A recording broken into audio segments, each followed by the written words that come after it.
स्वागत आहे cook with अपेक्षा चॅनलमध्ये।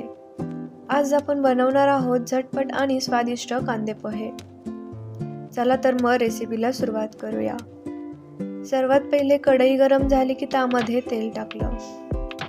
तेल गरम झाले की त्यात मोहरी टाकली आणि छान तडतडून दिली।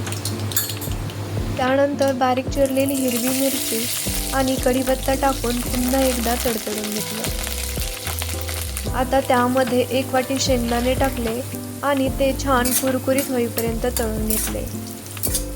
शेंगदाणे तळून झाले की त्यात बारीक चिरलेला कांदा टाकला आणि हलका गुलाबी होईपर्यंत परतून घेतला।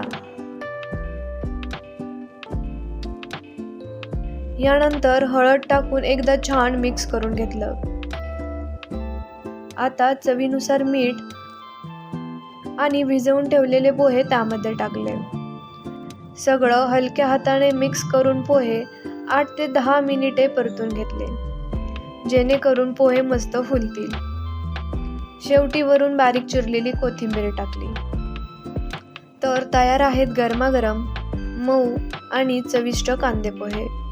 तुम्ही ही रेसिपी नक्की ट्राय करा। व्हिडिओ आवडला असेल तर लाईक करा, शेअर करा आणि अशाच चविष्ट रेसिपीसाठी कुक विथ अपेक्षा चॅनलला सबस्क्राईब करायला विसरू नका।